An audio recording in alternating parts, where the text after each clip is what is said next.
और इस बीच इस वक्त की बड़ी खबर का उत्तर प्रदेश विधानसभा चुनाव से इस वक्त की बड़ी खबर आ रही है, जहां आपको बता दें कि फरवरी में हो सकता है विधानसभा चुनाव, अगले महीने हो सकता है तारीखों का ऐलान। इस वक्त की बड़ी जानकारी आपको दे रहे हैं, 6 से 8 चरण में ये चुनाव हो सकता है। सूत्रों के हवाले से ये बड़ी जानकारी इस वक्त मिल रही है।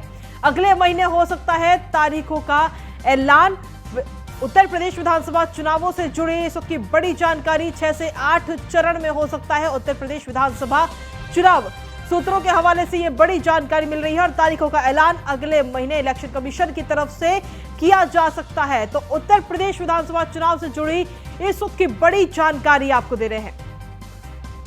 जानकारी मिली है कि फरवरी में उत्तर प्रदेश में विधानसभा चुनाव हो सकते हैं और इस तारीखों का ऐलान भी अगले महीने किया जा सकता है। इस वक्त की बड़ी जानकारी आपको दे रहे हैं, 6 से 8 चरण में उत्तर प्रदेश में विधानसभा चुनाव हो सकते हैं। हालांकि तारीखों का ऐलान अगले महीने हो सकता है। सूत्रों के हवाले से ये इस वक्त की बड़ी जानकारी, उत्तर प्रदेश विधानसभा चुनाव से जुड़ी इस वक्त की बड़ी अपडेट, इस वक्त की बड़ी जानकारी सिर्फ न्यूज़ 1 इंडिया पर। और अधिक जानकारी के साथ एग्जीक्यूटिव एडिटर अवनीश विद्यार्थी इस वक्त जुड़ गए हमारे साथ फोन लाइन पर। अवनीश जी, क्या कुछ अपडेट्स आपके पास में? इसको लेकर के अटकलें हैं और लगातार चुनाव आयोग के सूत्र हैं वो इस बात को इंगित कर रहे हैं कि उत्तर प्रदेश में जो विधानसभा के चुनाव, उत्तर प्रदेश समेत सभी 5 राज्यों में जहां पर विधानसभा के चुनाव प्रस्तावित हैं, तो माना जा रहा है कि फरवरी माह में जो है चुनाव हो सकता है और मार्च के प्रथम सप्ताह में परिणाम सामने आ सकते हैं। और साथ ही साथ ये भी कहा जा रहा है कि करीब 15 जनवरी के आसपास, जनवरी के दूसरे सप्ताह में जो है वहां से अधिसूचना चुनाव की लागू हो सकती है। यानी चुनाव की तारीखों का ऐलान अगले महीने माना जा रहा है कि हो जाएगा। इधर मतदाता पुनरीक्षण अभियान वो भी अंतिम चरण में है। चुनाव को लेकर तमाम सारी तैयारियां हैं वो इन 5 राज्यों में चुनाव आयोग के स्तर पर हो चुकी हैं और इसी के बाद चुनाव आयोग ने ये लगभग इसमें निष्कर्ष पहुंचा कि विधानसभा के चुनाव फरवरी के माह में जो है वो पूरे करा दिए जाए। जी अवनीश जी, पहले कहा जा रहा था कि दिसंबर में कहीं ना कहीं ऐलान हो सकता है और दिसंबर में ही आचार संहिता भी लग सकती है। नहीं, संभावित जरूर था, लेकिन चूंकि उत्तर प्रदेश की विधानसभा को अगर आप देखें तो इसका जो कार्यकाल है वो मई से गिना जाता है। जैसे में 6 महीने के अंदर जो है आप चुनाव करा सकते हैं। दिसंबर से कराने का विकल्प जरूर चुनाव आयोग के पास था कि दिसंबर में भी तिथि की घोषणा कर दिया, लेकिन मतदाता पुनरीक्षण अभियान चल रहा है। मतदाता जो नए वोटर जुड़े हुए हैं उनको जोड़ने का कार्यक्रम चल रहा है और इन तमाम स्थितियों में इसी निष्कर्ष पर मुझे लगता है चुनाव आयोग पहुंचा होगा कि ये सभी राज्यों के जो चुनाव है वो एक साथ करा लिए जाए। और इसीलिए माना जा रहा है कि फरवरी के महीने में इन सभी 5 राज्यों में विधानसभा के चुनाव एक साथ प्रस्तावित होंगे। ये भी कहा जा रहा है कि उत्तर प्रदेश के जो चुनाव है वो करीब 6 से 8 चरणों में हो सकते हैं। बड़ा राज्य है, 400 से ज्यादा विधानसभा की सीटें हैं, नहीं 6 से 8 चरणों में उत्तर प्रदेश के चुनाव भी जो है वो हो सकते हैं। बाकी राज्यों में माना जाता है कि 1 से 2 चरणों में चुनाव निपटा लिए जाएंगे। जी चलिए, बहुत बहुत शुक्रिया आपका तमाम जानकारी देने के लिए। और इसी के साथ खबरों में आगे बढ़ते हैं। प्रधानमंत्री नरेंद्र मोदी का वाराणसी दौरे का आज दूसरा दिन है और आज दूसरे दिन मुख्यमंत्रियों के साथ पीएम की बैठक लगातार जारी। दोपहर 3:30 बजे उमराह जाएंगे प्रधानमंत्री नरेंद्र मोदी और शाम 4:30 बजे सर्वेद महामंदिर धाम जाएंगे पीएम। तो बड़ी जानकारी इस वक्त आपको दे रहे हैं। मुख्यमंत्रियों के साथ जो बैठक है वो इस वक्त लगातार जारी है और इस बैठक में जो मुख्यमंत्री हैं अलग अलग राज्यों के, वो अपनी रिपोर्ट एक तरह से पेश करते हुए नजर आ रहे हैं कि उनके राज्य में कितना विकास हुआ है, कितना विकास कार्य बाकी है, क्या कुछ योजनाएं चल रही हैं, क्या कुछ वहां के मुद्दे हैं। इन तमाम चीज़ों की जानकारी सभी मुख्यमंत्री प्रधानमंत्री नरेंद्र मोदी को देते हुए दे रहे हैं इस वक्त। और ये बैठक इस वक्त लगातार जारी है। जानकारी ये भी मिली है कि इस बैठक में प्रधानमंत्री नरेंद्र मोदी ने मुख्यमंत्री योगी आदित्यनाथ की तारीफ की है। तो बड़ी जानकारी आपको दे रहे हैं। दोपहर 3:30 बजे उमराह जाएंगे और 4:30 बजे सर्वेद महामंदिर धाम जाएंगे प्रधानमंत्री नरेंद्र मोदी। तो वाराणसी दौरे का आज दूसरा दिन है, कल पहला दिन था। 2 दिनों के वाराणसी दौरे पर है प्रधानमंत्री नरेंद्र मोदी और दूसरे दिन मुख्यमंत्री के साथ प्रधानमंत्री नरेंद्र मोदी इस वक्त बैठक कर रहे हैं। इस बैठक में जिन राज्यों में भारतीय जनता पार्टी की सरकार है उन राज्यों के मुख्यमंत्री और उप मुख्यमंत्री इस बैठक में शामिल हो रहे हैं। कुल मिलाकर देखा जाए तो 12 राज्यों के मुख्यमंत्री और उप मुख्यमंत्री इस बैठक में मौजूद हैं और अपने अपने राज्य का जो रिपोर्ट कार्ड है वो इस वक्त पीएम के सामने रख रहे हैं कि क्या कुछ योजनाएं उनकी तरफ से चलाई जा रही है, क्या कुछ वहां के मुद्दे हैं, विकास कार्य उनके शहर में, उनके राज्य में कितना विकास हुआ है। इन तमाम चीजों को लेकर के जानकारी प्रधानमंत्री नरेंद्र मोदी को दे रहे हैं। आपको बता दें कि अगले साल शुरुआत में ही 5 राज्यों में विधानसभा चुनाव है, जिनको ध्यान में रखते हुए एक बड़ी मीटिंग ये ली जा रही है मुख्यमंत्रियों की। और साथ ही आपको बता दें कि उसके बाद में अब लगातार चुनाव होंगे। 2022 के अंत में भी 2 राज्यों में, हिमाचल और गुजरात में चुनाव है। उसके बाद में 2023 की शुरुआत में 3 राज्यों में चुनाव है। 2023 के लास्ट में 4 राज्यों में चुनाव है और उसके बाद में 2024 में लोकसभा चुनाव। तो एक तरह से देखा जाए तो प्रधानमंत्री नरेंद्र मोदी इस वक्त सीधे तौर पर 2024 की रणनीति को देखते हुए काम करते नजर आ रहे हैं। 2024 की तैयारियों में प्रधानमंत्री नरेंद्र मोदी जुटे हुए हैं और इन्हीं कोशिशों के चलते अभी इस वक्त सभी मुख्यमंत्रियों की यह बैठक प्रधानमंत्री ले रहे हैं। आपको बता दें कि बीजेपी शासित राज्यों के मुख्यमंत्री इस मीटिंग में शामिल हैं, इस बैठक में मौजूद हैं। और साथ ही भारतीय जनता पार्टी के राष्ट्रीय अध्यक्ष जेपी नड्डा भी इस बैठक में मौजूद हैं। और अधिक जानकारी के साथ एसके वाजपेयी इस वक्त हमारे साथ जुड़ गए हैं फोन लाइन पर। एसके वाजपेयी, क्या कुछ अब ताजा अपडेट आपके पास में प्रधानमंत्री मोदी के कार्यक्रम को लेकर? मीटिंग अभी चल रही है। बिल्कुल, प्रधानमंत्री मोदी अभी बैठक कर रहे हैं और इस बैठक के बाद प्रधानमंत्री मोदी के और कार्यक्रम वाराणसी में लगे हैं, जिसमें प्रधानमंत्री मोदी एक जनसभा को भी संबोधित करेंगे और साथ ही साथ स्वरवेद मंदिर है, वहां पर भी प्रधानमंत्री मोदी को जाना है।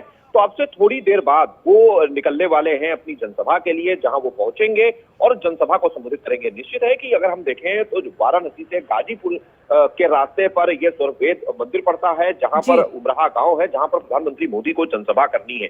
और निश्चित है कि जनसभा के दौरान कहीं न कहीं प्रधानमंत्री मोदी उन चीजों के बारे में बताएंगे कि किस तरीके से उन्होंने वाराणसी और उत्तर प्रदेश के लिए काम किया है, क्या क्या ऐसी चीजें हैं जिनको प्रधानमंत्री मोदी ने वाराणसी के लोगों को दिया है। और इन बहुत सारी चीजों को लेकर प्रधानमंत्री मोदी विपक्ष पर भी हमला इस जनसभा के जरिए बोलेंगे। साथ ही साथ स्वरवेद मंदिर है, उसका समारोह है, उस समारोह में भी प्रधानमंत्री मोदी पहुंचेंगे। साथ ही साथ स्वरवेद महामंदिर धाम में दर्शन भी करेंगे। तो निश्चित है कि प्रधानमंत्री मोदी के साथ मुख्यमंत्री योगी आदित्यनाथ भी रहेंगे, साथ ही साथ कई प्रदेशों के मुख्यमंत्री भी होंगे जो इस पूरी जनसभा और साथ ही साथ इस मंदिर में दर्शन करेंगे। जी एसके वाजपेयी, आखिर मीटिंग से जुड़ी कोई अभी तक अपडेट सामने आई है? किस तरीके की चर्चा वहां पर की जा रही है? क्योंकि 12 राज्यों के मुख्यमंत्री इस वक्त मीटिंग में मौजूद है और कहीं ना कहीं अपने राज्य का जो रिपोर्ट कार्ड है वो पेश करते हुए नजर आ रहे हैं। क्या कुछ योजनाएं हैं, कितना विकास उनके राज्य में हुआ है, उनकी सरकार के दौरान कितना विकास हुआ है?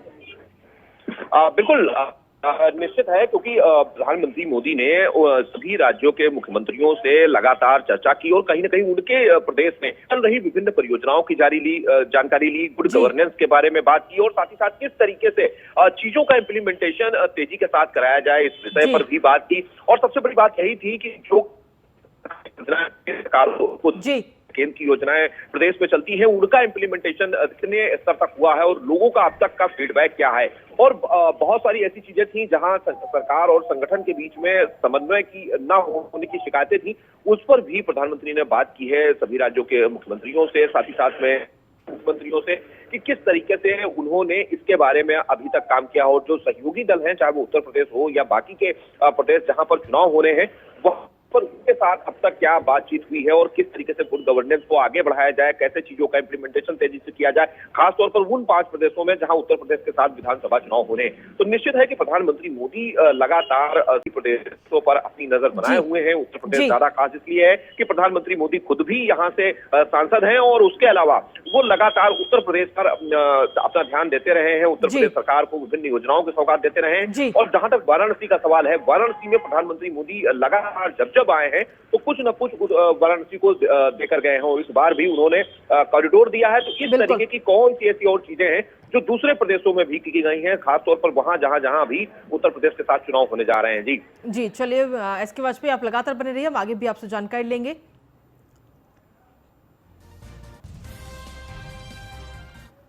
और इसी के साथ अगली खबर की ओर रुख करते हैं। आपको बता दें कि कल अयोध्या जाएंगे बीजेपी शासित राज्यों के मुख्यमंत्री। इस वक्त की बड़ी जानकारी आपको दे रहे हैं।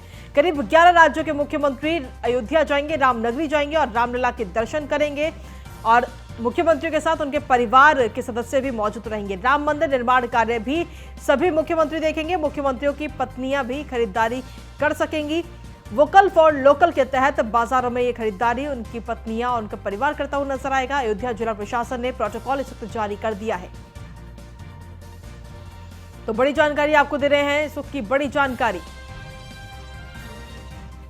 वोकल फॉर लोकल के तहत बाजारों में खरीदारी होगी। मुख्यमंत्री की जो पत्नियां हैं और उनका परिवार जो है वो बाजारों में खरीदारी करता हुआ नजर आएगा। और खबरों का सिलसिला यूं ही लगातार जारी है। सीधे रुख इस वक्त की बड़ी खबर का लखनऊ से, जहां पर उत्तर प्रदेश की एसटीएफ ने 3 तस्करों को दबोचा है। बड़ी जानकारी आपको दे रहे हैं। मौके से 50 लाख की कीमत की चरस बरामद की गई है। हनीफ, रामकुमार और बबलू शाहजहांपुर से अरेस्ट किया गया है। एसटीएफ की टीम ने उन्हें अरेस्ट किया है। हरियाणा, दिल्ली और पंजाब में ये चरस की सप्लाई करते थे। वेस्ट यूपी के कई जिलों में भी इनका पूरा जो गिरोह है वो सक्रिय था। तो 3 लोगों को गिरफ्तार किया गया है। 3 तस्करों को इस वक्त एसटीएफ की टीम ने गिरफ्तार किया है। तो लखनऊ से बड़ी जानकारी, यूपी एसटीएफ ने 3 तस्करों को धर दबोचा है। इस वक्त की बड़ी जानकारी आपको दे रहे हैं। मौके से 50 लाख रुपए की चरस भी इस वक्त बरामद इन तीनों आरोपियों के पास से की गई है। सोमवार को प्रधानमंत्री नरेंद्र मोदी ने काशी विश्वनाथ कॉरिडोर का उद्घाटन किया और वहीं बीजेपी सरकार 1 महीने तक काशी में कई कार्यक्रम भी आयोजित करेगी। अब इसी मुद्दे पर जब समाजवादी पार्टी के मुखिया से सवाल किया गया तो उनके तो बिगड़े बोल सामने आए। आइए देखते हैं कि क्या कुछ अखिलेश यादव ने कहा है और उनका पलटवार भारतीय जनता पार्टी के नेताओं ने कैसे दिया है। आखिरी समय पर वहीं रह जाता है बनारस में। सुना आपने, सपा मुखिया अखिलेश यादव क्या बोल गए। दरअसल अखिलेश यादव से पीएम के काशी दौरे और बीजेपी के काशी में 1 महीने के कार्यक्रम के बारे में पूछा गया तो उन्होंने तंज में ही लेकिन विवादित बयान दिया। फिर से सुनते हैं अखिलेश यादव ने क्या कहा। बनारस में आज प्रधानमंत्री हैं और 1 महीने का कार्यक्रम वहाँ रखे जा रहे हैं। बहुत अच्छी बात है। 1 महीना नहीं, 2 महीना, 3 महीना वहीं रहें, अच्छी बात है। वो जगह रहने वाली है। आखिरी समय पर वहीं रह जाता है बनारस में। सपा मुखिया अखिलेश यादव के बयान के बाद बीजेपी ने पलटवार करने में देरी नहीं लगाई। यूपी बीजेपी अध्यक्ष स्वतंत्र देव सिंह ने उनके इस बयान को औरंगजेब और जिन्ना की मानसिकता वाला बताया। वहीं मंत्री सिद्धार्थनाथ सिंह ने अखिलेश यादव के बयान की तीखी आलोचना की। ये श्रमिकों का अपमान है, मोदी का अपमान नहीं है, प्रदेशवासियों का अपमान है, देशवासियों का अपमान है। कभी गरीब उनको माफ नहीं करेगा। उनको आना पड़ेगा काशी विश्वनाथ दर्शन करने और माफी मांगने के लिए। बाबा सद्बुद्धि देंगे। अखिलेश यादव जी ने जिस प्रकार की प्रतिक्रिया प्रधानमंत्री जी पे करी है वो दिखाता है कि काशी की कायाकल्प और भारतीय संस्कृति, जो बढ़ती हुई संस्कृति है, उसका गौरव उनको पच नहीं रहा है। और साफ दिखता है कि अखिलेश जी जो है वो भारतीय संस्कृति से नहीं प्रेरित है, वो जिन्ना संस्कृति से जरूर प्रेरित है और इसीलिए इस प्रकार की वो प्रतिक्रिया दे रहे हैं। ये दुर्भाग्यपूर्ण है। कन्नौज के सांसद सुब्रत पाठक ने कहा, अखिलेश यादव से ऐसे ही बयान की अपेक्षा है जिन्होंने पिता की ही गद्दी छीन ली। समाजवादी पार्टी के राष्ट्रीय अध्यक्ष श्री अखिलेश यादव जी के आज प्रधानमंत्री श्री नरेंद्र मोदी जी के ऊपर दिया गया तुच्छ बयान कि उनको आखिरी समय पर काशी में रहना चाहिए, ये उनकी मानसिकता को दर्शाता है। औरंगजेब की मानसिकता का पालन करने वाले यह लोग जिन्होंने अपने पिता को ही गद्दी से उतार कर फेंक दिया हो, वो उनसे और उम्मीद ही क्या की जा सकती है। चुनाव काफी नजदीक है, ऐसे में सूबे में सियासी पारा भी उफान पर है। बीजेपी जहां लगातार सूबे में सौगातों की बौछार कर रही है, लगातार शिलान्यास और लोकार्पण हो रहे हैं, ऐसे में सपा मुखिया बीजेपी पर हमलावर हैं और सरकार की तमाम योजनाओं को अपनी उपलब्धियां बता रहे हैं। वहीं अखिलेश के पीएम पर दिए विवादित बयान के बाद ठंड में भी सियासी तापमान में उफान देखने को मिल रहा है। Bureau report, news 1 India. और इसी के साथ फिलहाल मेरे साथ इस बुलेटिन में इतना ही। नमस्कार।